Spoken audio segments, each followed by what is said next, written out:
Hey guys, and welcome back to the Mixed Opinions podcast. I am your host, MixedByJocelin, and to my right, my co-host and friend, Proton. And today we have a very, very special guest for you. But before we get into that, I just wanted to give a massive shout out to Audio Movers for giving all of you guys a 3 months subscription to their plugin Listen To. If you hit the link below and use the promo code Mixed Opinions, you can cashier that, or what's the word? Redeem. You can redeem that at checkout. Nice one. But anyway, let's get into the show. So today our guest is none other than James Lewis, a bad boy engineer with credits like The Wombats, Arctic Monkeys, CeeLo Green, Rudimental, and Charlie XCX, and many more. That's crazy list. How you doing, bro? I'm doing well, mate. How you getting on? Yeah, we're good over here. Not too bad on our side of the pond. Bit of a time difference we got going on. You're calling in from Sydney, am I right? That's right, yes. Yep, dialing in. So I can hear by your accent, you're definitely not Australian. No, I'm from the UK. I've been here for 4 years. Well, how come you moved over to Australia? Oh yeah, I came on a holiday and I quite liked the town, and it's a beautiful place of the world. And having had kind of 15 years working out of the UK in my studio, it was time for a change. You know, fresh route to work in the morning and a good different place to get coffee. Oh, nice. Okay. What do you want to just sort that out quickly? Yeah, cool. Sorry, there's an issue with the thing, but Pro's going to just sort that. Just go around there and just grab it. So you've been out there for 4 years now. Yeah. And how long have you had this mega studio you're sitting in? Is this your room or? Yeah, this is my studio. I've been in here for about 2.5 years, and it's taken. I've incrementally put it together. So I moved in, and it was a bit of a quick plug-in job to get working. And then I thought to myself, well, we'll install and we'll get ready. But then of course we had a lockdown, so it kind of paused everything. But I'm glad, because by the time we came out of lockdown, we then went into an Atmos configuration. So I'm glad that we took a bit of time over it. But it's a really cool room. Well, the building, actually, the studio is really good. It was built in the 70s, and it was built by a famous artist over here who then became like a label owner and a tour company manager. So that I think Bruce Springsteen's recorded in here, David Bowie. Oh wow! Bee Gees, some great names down the years. So I think when people were on tour in Australia, if they needed to record while they was moving around, they were invited to come and work here in Sydney. So that was the go-to spot. With like a really cool history. But there's been a lot of work done on it in the last 2.5 years to kind of bring it up to time. Nice, and that's what we can see. All of those. Are they KRKs dotted around? Is that? Yeah, these are KRK V8 Series 4s. Nice. So you're getting a loud Atmos room going on there for sure. Most people don't have that size cone in their Atmos rooms. Yeah, the spec on Atmos, actually, they are ideally kind of want quite a bit of headroom. And the other thing I think we've done well in here is that it's V8s in the ceiling as well. So I think that was quite important to have that. That, you know, in an ideal world, to have the consistency when you pan from front to back and bottom to top, that the sound is moving from equal speaker to equal. So I take it you're doing a lot of work in Atmos then at the moment. Yes, yeah, I'm doing. It's like I'm doing probably half and half now. Oh, nice! Wow, sweet. Any projects that you can name or that people can go and listen to your work that are out? Yeah, I've just been working with a nice band called Sky Christie that are on Warner Records in the US. We did a really nice track together.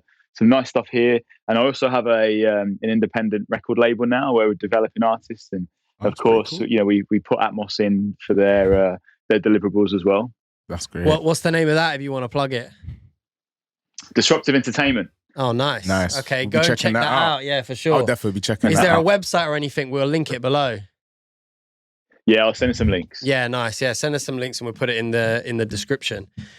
So to go off of the room a little bit, I wanted to go back to, well, I don't know how long you've been mixing for, but potentially some of your earlier work. A project called Fake Tales of San Francisco.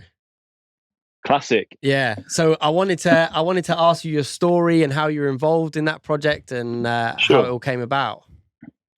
Well, on that track, I assisted and engineered, and I worked with a producer called Mike Crossy, and that came about while I was working at a studio called the Motor Museum in Liverpool.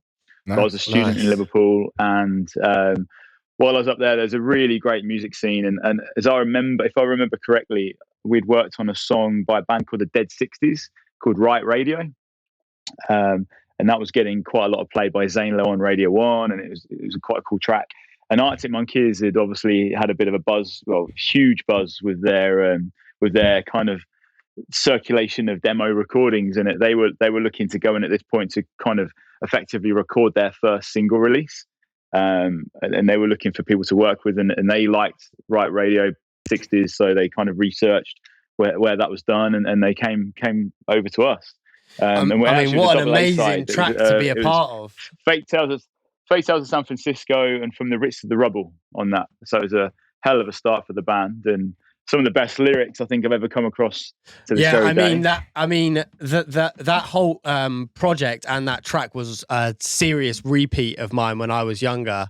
Like I've been a fan of the Arctic Monkeys since the very beginning. Like my friend will tell you, we have these old skate videos that we used to make, and it was always Arctic Monkeys on the backtrack. See, I was late to the party with Arctic Monkeys. Like really? AM. That's how I've got the vinyl really? on my wall. But AM, yeah. I'm super late to the party. That's when they really like broke commercial. Yeah, success, it was my brother that put me onto them. Yeah. He was listening from before, like back when we used to torrent music and like actually illegally download music.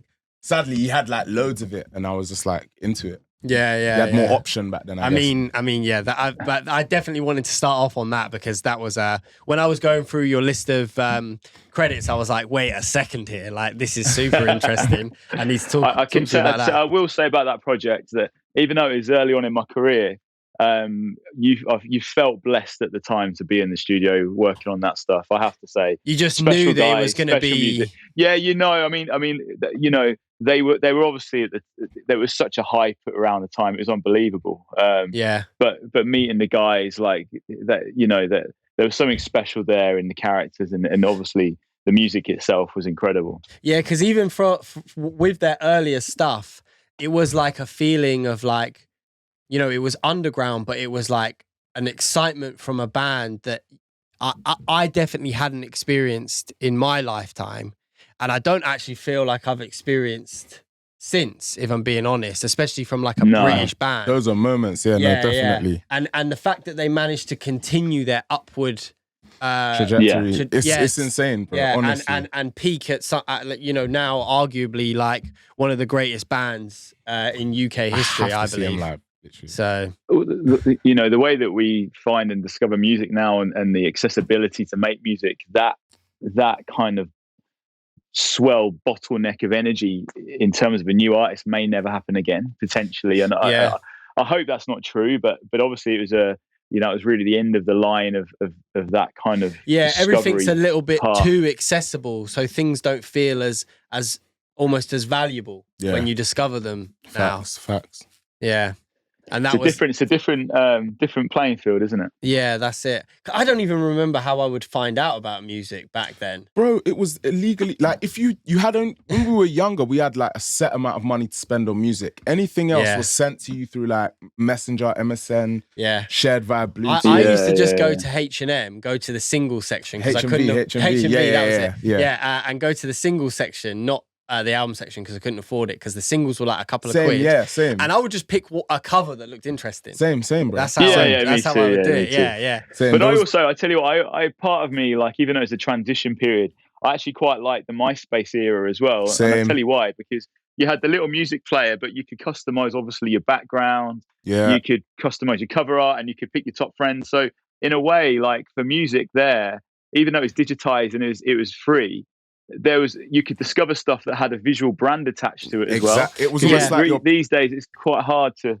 TikTok's a big leveler these days. It's true. Everything, it puts everyone on the same playing field. Before, I think the more you put into like your MySpace page or your own website and stuff, gave you that individuality. It was like your own record shop front. Like, and that then would sell the cool of the record exactly. and the bands and stuff. You'd be surprised how many people are probably still touring but started off on MySpace. You know oh what yeah, I mean? for sure. It's ridiculous. For It's ridiculous. For sure. So off that's amazing though. That's such a cool story and such a an interesting like start to your career almost. Really, really cool. So you said that was in Liverpool that you was working on that. That's right. Yeah, we did that in Liverpool. And you were still at uni, did you say? Or you were studying? Yes. By that time, so that was July 2005, just as I was graduating. So believe it or not, I think we did that the month I graduated. So it was a hell of a turbo what a way start to start outside of college. Yeah, exactly. Yeah, great start. That's it. Got off to a great foot. Yeah, well, thrown in the deep end. Yeah, almost. but I mean, that's like the best way. It's harder to go backwards from then. I mean, there's obviously always moments, but you have that credibility out the gate. It's pretty cool. I had a similar experience with my first project. I was still in college. I was doing my HND. And I hadn't ever done any professional engineering at all. And we didn't have placements or anything like that back then. And I went into this shop called Relentless on Denmark Street in Soho. And Love Denmark Street. Yeah. And I was helping to kit out the studio because I was working for a company called Red Dog Music at the time. And they asked me just to go down there and test the studio out. Basically, free studio time, let's go. But I'd never done any professional recording engineering or anything like that. And they said, the lady behind who was running it was like, oh, are you an engineer? I just lied and said, yeah. And they booked me for 2 weeks. I was so nervous. And then I was like, oh, the day before I went, I was like, oh, who am I actually recording? And my first day on the job, I was with Getz and Kano on my first day as a recording engineer. And I was like, what is going on here? And then this is crazy. 6 months later, you delegated it to me, and my first day on the job was Getz as well. Like, yeah. What? yeah, it's crazy. But for us, that was very cool because obviously growing up in Croydon, like we were big grime fans. Garage just fans literally what we grew up on. So for us, it was like, oh my God, this is crazy. Do you know what I mean? But super cool experience. So going back again, like to the beginning of your career, like obviously you've touched on it a little bit, but how did it really all like start? And like, you know, where were you and sort of like what jobs were you working on and how old were you, sort of thing? Sure. So I was playing in the band kind of during kind of high school. What did you play? And then I was a bass player. Yeah, nice. Oh, nice. Eighths on the route. kind of vibe. But I really enjoyed it. But I particularly enjoyed being in the studio and found that where my bass playing was limited, I had a lot of ideas creatively in the studio. I always used to remember loving like special effects and the reverbs and delays and kind of dreaming stuff up. And, you know, I really enjoyed the creativity. And then I was lucky enough to get a place at LIPA doing sound technology. That's the Liverpool Institute of Performing Arts. Nice. And that was a college that was started by Paul McCartney I think it was in the mid-90s. And they had like a good reputation. And I must admit, I went on the open day and I had a look around the college, and you go into the studios as someone who hadn't had a lot of time in the studio, and I was like, oh, you know, you'd be I remember feeling like if I don't get in, I'll be heartbroken. But luckily, I managed to get in, and in my second year there, luckily, I feel like maybe I was smart enough to realise that while it was good at uni, while I was studying was probably the ideal time to kind of enter what would be a potential period of many rejections from studios trying to get a job. And this is like early 2000s, so commercial studios were still a thing. You know, they were still widely being used. So I kind of put myself around the studios I could find, and you know, asked for work experience. Nice. And I was fortunate enough that a really amazing producer, Mike Crossy, had graduated just before me at LIPA and had gone on to become an engineer and producer at the studio called the Motor Museum. So one of my lecturers suggested I should go and speak to him. So I turned up, and we had a coffee, and we became mates pretty quickly. Nice. And I became like a bit of a right-hand man to him while I was studying. And I got to work on some amazing things in that time. And we worked on albums in Ireland at a really nice studio called Grouse Lodge. Went down to London, worked at Rack. And then I guess it kind of like the climax peak of that point as a student was, you know, coming across Arctic Monkeys and working on that first single. And then that actually that even as like an engineer and an assistant, to be involved in that was already enough to kind of help get me work on my own accord in London. So then I started finding new bands. I met a producer manager called Stephen Budd, who took me on, and he kind of introduced me to lots of other people, lots of other projects, and it kind of grew from there. And then actually, I remember when was at college, one of the advice that was given was to, like, you know, make good friends with the people around you, because your fellow students will ultimately be the ones that would probably give you more work in the future.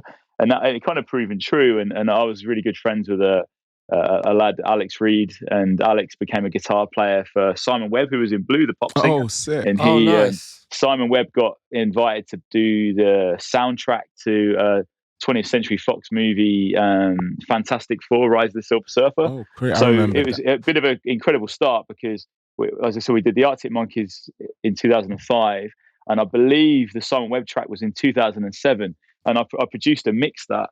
So I'd only been out of uni for a couple of years, and we'd produced the lead soundtrack on a Hollywood movie. That is crazy. That is mad. It was a big moment. We laughed, actually. We did that song at Mayfair Studios in London, and you know, I was pretty young, and every day we used to giggle that Trevor Horn was going to walk in and tap me on the shoulder and say, "Well done, I'll take over from here." But Trevor never came in, so I forgot to finish it.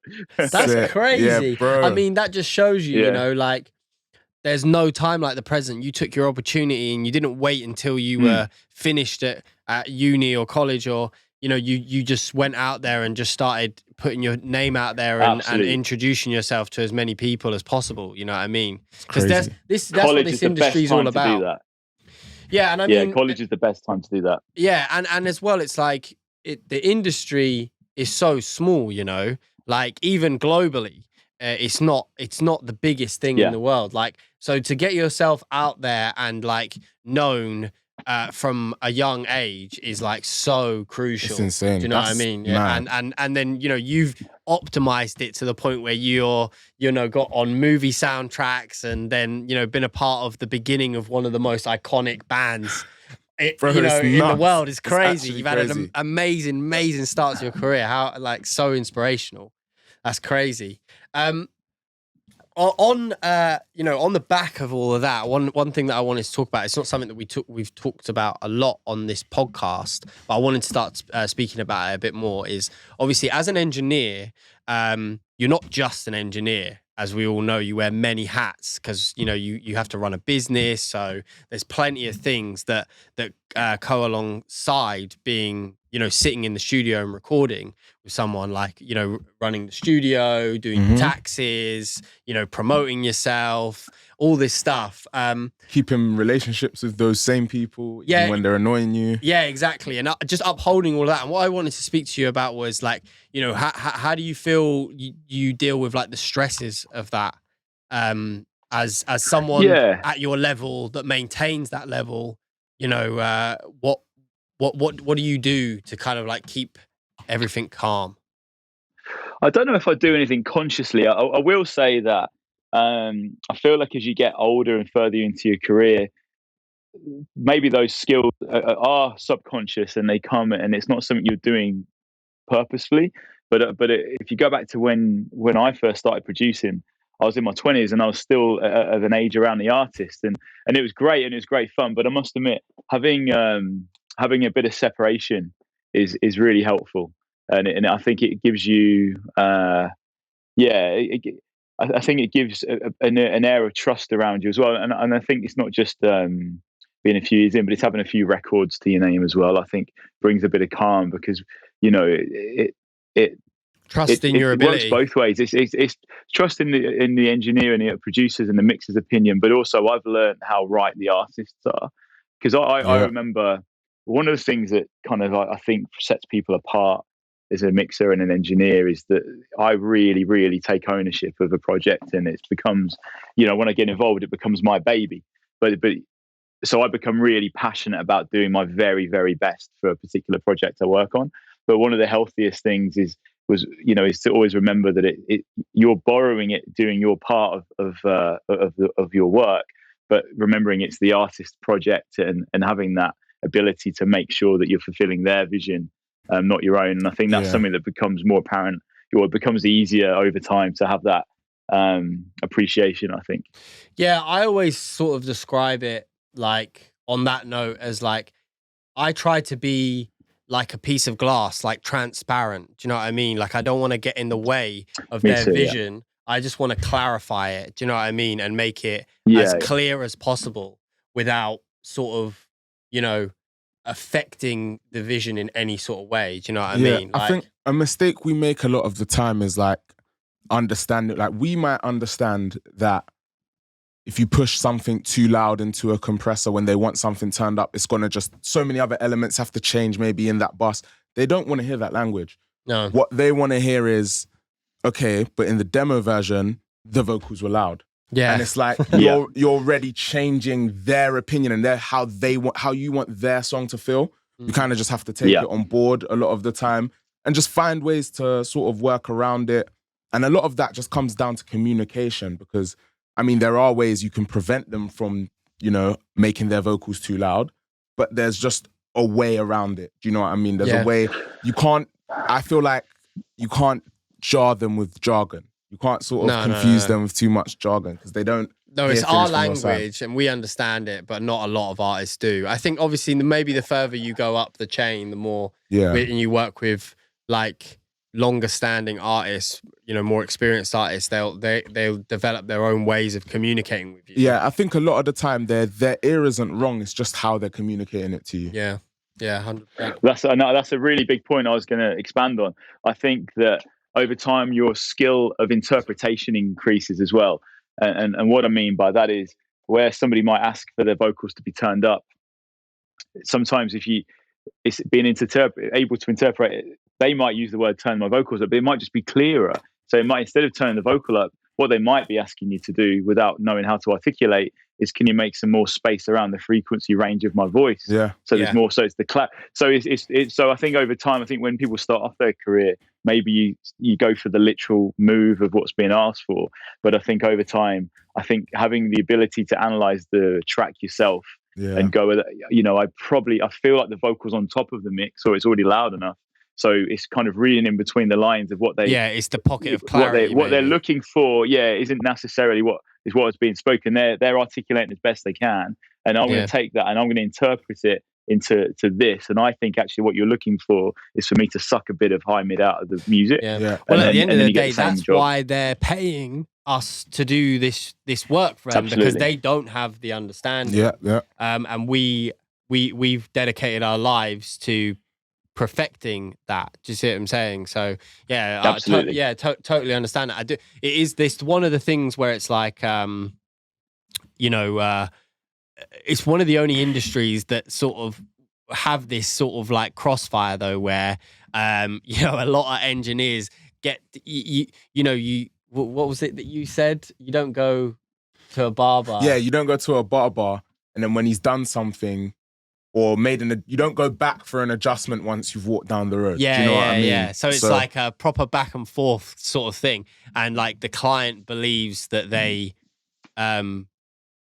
you know, it's a delicate thing to talk about, but like know best, when really they're paying us because we know best. Do you see what I'm saying? Yeah. But at the end of the day, they have a vision, and they want it. They know how they want it to sound, but they don't know how to achieve it. Yeah. So it's, you know, it's our job to almost decipher that code and then achieve it sonically. Literally, I mean? yeah. Absolutely. And also as well, being open to a fresh approach or an idea that you may not gravitate to typically, because there's been numerous occasions where there's been requests on work I've done, and my instinct inside is like, oh, you know, I'm not sure, but you go there and you're like, wow, like, and you suddenly then the artist is shining a light on an area of the song that you hadn't thought of, and so I think always allowing room to kind of go completely against your gut sometimes as well. Yeah, I definitely. Sometimes they do shine an area on it. It's like you may spend a lot of time perfecting the low end, and then they hear another adjustment and they're like, yeah, low end's beautiful. It's actually slapping. Now, because the music's there, they might be like, well, I feel like that snare can really be driving the song now because the bass is where I want it to be. And then you have to think, okay, we're at a good place with this, and you have to sort of, I guess, keep your calm and realize, all right, now the next step of achieving the sonics we want of this record is sort of just combining, taking a step back and listening to the record as a whole. Yeah, I think that clients really sort of, when you get ones that, because sometimes you get people, you give them recalls and they say everything's fine, or they say everything's okay, maybe just one adjustment. But there's people that actually do want to be a part of your mixing process as well. Just, granted, they pay for your time and your recalls and stuff like that. It's actually, I feel like I get more of a connection with a record when it's done that way, when we achieve it together that way. Yeah, 100%. Yeah. Yeah. Going off that topic slightly, obviously at the forefront of the news and everything right now is everything about AI. And I wanted to get your opinion on, what your take on these mixing AI tools and like the industry and where it's going, sort of thing. Yeah, I've been listening on YouTube to a bunch of vocalists singing songs they never sung, and it's crazy, isn't it? It's an interesting time, but I think what you're referring to is obviously is the plugins and it's like the Landers of the world and things like that. Yeah, the AI mastering, AI mixing. There's a lot going on. I mean, I think in truth, it's becoming increasingly easy and quick to get to potentially like 70-80% of where a final mix might get to, which is, so the demo thing, there used to be a clear difference between a demo mix and a final mix, but now, a rough mix can be as loud, often probably quite a bit louder than a final mix, because they're over, things are overcompensating. Regarding the tools, I would say this. I think that to get the most out of AI mastering and mix help, there's nothing wrong with using the tool for inspiration, but I think you're going to get the most out of it if you understand the techniques that have gone into it itself, to then be able to manipulate it and tweak it back to your tastes. I think that's how you're going to get to the stage where it's like it's close to what you want versus, I really like that. And to get it perfect for what you're looking for, I think you really kind of need to understand the technique. So I'm not someone who's going to buy into having no knowledge at all and putting a plugin on and it does it for you. That's there's no question that it's going to improve the sound of something, a lot, but to get it to, how it is when you mix in the top end of a voice, the brightness and the compression level is kind of like really dictated by the density of the track and the tone of the track. It's totally unique. It's a very fine, so, and also a lot about mixing is about rule breaking as well, to make something stand out, and an AI is always going to be a conformer to what it thinks is gone before. It's never going to be able to think outside of the box. It's not going to be pioneering, is it? It's not going to be. It's never going to be fresh, because it's based on regurgitating something that it's learned. Yeah, I feel like I felt not threatened, but I felt that there was a sort of a void that it was filling in the industry for maybe the amateur, the early creator. But I do feel like it's probably going to make the role of a mix engineer that much more important upon second thought, because if people are used to an AI sound, or maybe something that probably might end up over time sounding flatter, more digital, possibly more artifacty, and possibly just more generic, I feel like the value of a mix engineer could just yet again increase. And it sort of stumps people's. That's an interesting thought, actually. Yeah, I feel like the learning curve for it's so easy. It stumps your creativity and your what's the word I'm looking for? Your desire for more knowledge in that field. Yeah, it could have the reverse effect. But if you know that this one knob plugin that I always put on my master and the one I always put on my voice, these two together are all I need, you're limited. You're definitely limited. I do think it's important for like all engineers, like from any level, to make sure that they're like well versed in these tools, though, and know exactly what they're doing and know what they're capable of, so you can make sure that you always maintain the edge. Do you know what I mean? Because it's sort of like I feel like even with like the Atmos stuff and everything, like we're at a turning point which happens every few decades in technology, where there's going to be a huge shift. Do you know what I mean? I feel like the last one we had was when we went from analog to digital. Yeah. And, you know, there was countless guys that didn't adopt the technology and ended up becoming not irrelevant, but definitely not as sought after as they once were. Yeah. So like, you know, to maintain, especially with like the Atmos stuff and just understanding the tech and where it's going is like essential to stay in front of the curve. Definitely. And maintain upwards trajectory. Yeah, that's it. Thanks. I think this is going to be the biggest change possibly ever. I honestly think with AI, like, you know, in across life. I could quite agree with you. You have to embrace it. So, you know, there's no point fearing, you know, what it's going to do to the way you work or whatever. I think you have to. It's not going to go away. You have to fully buy into it and see where that wave goes and join the party. I really believe that. So do I, to be honest. Going off all that scary stuff a little bit, I can see loads of lovely gear in your studio behind you. What's your preference? I probably know the answer to this, but like, are you leaning towards a more in the box mix, or are you out of the box, or a hybrid of the two? So I have a hybrid setup. I'll go through it actually. So I basically balance and treat everything in the box. And then the first 8 outputs of my system go into an SSL Sigma, nice, which is nice and clean and punchy. So if it's a sub bass or drums that I want to be transient, they'll go out of the first 8 outputs. My second 8 outputs go into the TG mixer, which is much more colored and harmonic. And the output of that TG goes into the mix B of the Sigma. Which then brings them together as one bus. And it's great because the Sigma's got a volume attenuator on the B bus, which means I can really slam the TG. And the TG really comes to life when you pin the needles back. So that then goes out into a SSL G compressor, into a Thermonic Culture Phoenix, into a GML EQ, into the Lavery, then back in. And then when it comes back in, I then have a bunch of other things that goes on the aux bus coming in as well. Nice. But it's great. Occasionally I work on a song that's a little bit more electronic and it actually benefits from staying in the box. But everything else, it just gives a bit of a soul to and more of a realness, I think, going out. Well, it does, because I've sat here occasionally and done upteen tests and A/B'd and sent myself the files and, you know, really gone in and there's just a bit more life to an analog mix. I think so. Do you ever run any of your mixes sort of like parallel with some of your gear? So like blend them in with some of your pieces, like the G comp or something like that. In parallel? Yeah. Well, the G comp sits on the 2 bus. So that's in terms of plugin language, that's 100% wet. Yes. I mean, in terms of like the final mix. I do run parallel. The parallel stuff happens when it's back in the computer. Yeah. Okay, cool.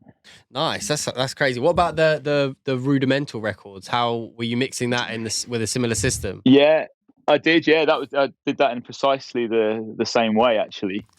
So that was great, and that's why the Sigma really works, because to get the best out of the Chandler TG, you have to really slam it. But of course, if I'm putting like fast drum and bass drums or sub bass through the TG, it makes it really spongy when it's hot. Nice. So being able to separate them out and leaving the clean path of the SSL to retain all the sub and the transient, and then giving everything else a big hug through the circuitry. Because they're super of the interesting TG. Records, because it's they perfect.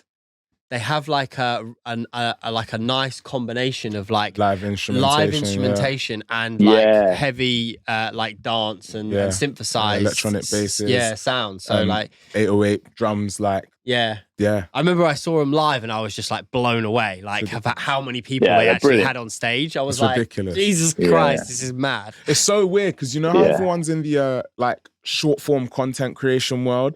I actually saw something from them of like how they put together one of their new singles, and that was about a minute long. And like, I didn't realize if there was anyone I want to see make music in short form content, it's definitely those guys. Yeah. Definitely. It was pretty cool. Well, they just have so much fun. So much fun. Yeah, that's literally it, bro. So, they're an amazing band. And I suppose that's sort of like the trick for you when you're working on these records is maintaining that element of fun? Because when you listen to the records, that's how they sound. Yeah, they sound vibrant. That's how the mixes sound vibrant, definitely. Thank you. So yeah, thank you. Yeah, I mean that's built in. I'll give you a story because as well as doing some mixing for the guys, I've tracked a lot of vocals for them. Yeah, and actually it's a really amazing experience engineering vocals for Rudimental, because often, like, you know, the guys are in the room with you and you're taking the takes down, but they find and source like the best vocalist as you know through time. And I remember multiple times recording the lead vocal 2 or 3 times only. So you might have a 3-4 hour vocal session. The vocal's done in 15 minutes, and then Really? an hour and a half is spent on ad libs and vibes.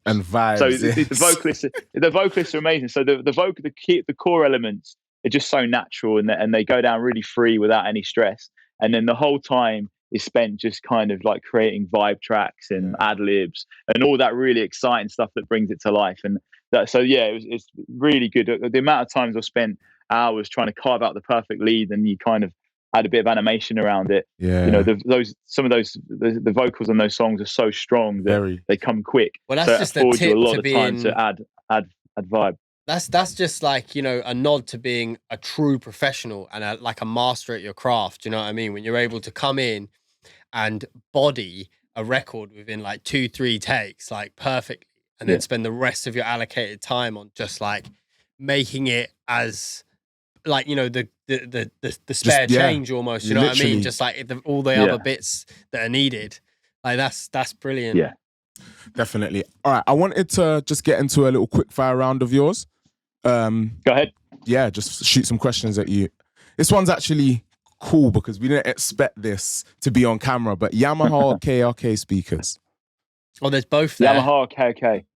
Well, they do 2 very, very different things, don't they? Yeah, of course. The KRKs are a lot more fun and probably rewarding, but the Yamahas make you work a bit harder. So what would your daily driver be if you had to choose? You can only have one. If I had... Well, I work... I don't want to commit to this. I work with 2 very different setups. The KRK is exclusively for Atmos, and the Yamaha NS10s are with my stereo system with the Adam speakers and Auratones. Nice. So they for me, they do. It's almost like they do very different jobs. Of course. But we're gonna go with the Yamahas. All right. I feel like we've leaned towards Yamahas. Favorite compressor? Well, I think it's really good. Well, I think let's put some explanation behind that, because right now there's still a big move of mixing Atmos from stereo stems effectively, and those stereo stems are what's coming off initially the Yamahas and then the Adams and then being put into Atmos. You've got the A7X. I know that things are likely to change at some stage where there's going to be a bit of a move, I think, to Atmos first mixing, where that first initial mix is an Atmos mix and the stereo mix is a fold down, and we're not, that's not happening super commonly yet. That's what we were talking about in one of our last episodes. Yeah, we did bring that up in one of our last episodes. I think that's where it's gonna like blossom into a whole new and as well, like when records are actually being tracked in Atmos rooms as well, so they can purposely design the songs around them being positioned in wherever in the room they want them to be, because like right now they don't have a choice in it because they're recording these songs in a stereo environment and then having to figure it out later. I've got a bit of a dream project in the back of my mind. We've got a live room next to the studio, and I'm quite keen to install some boundary mics in an Atmos configuration. So expanding on what would be typically a stereo mic pair over a drum kit or a piano, to putting musicians into a room with the Atmos configuration mics in the space, and then routing those microphones to the Atmos speakers in here, and to be able to listen to performance next door, which is in natural Atmos. That's something that I'm quite keen to. Yeah, I'll be interested in hearing that. Yeah, definitely. All right. What else do we have? In the box or out the box? You have to choose one. Yeah. Favorite compressor? 1176. So that, one of my other questions was LA2A or 1176. You've answered that. I love LA2A as well, but 1176 is more exciting. Yeah, I'm not mad at that. Neumann or AKG? Neumann. Tea or coffee? Tea. Spoken like a true Brit. Yeah, yeah. I'm not mad at that. I'm not mad at that.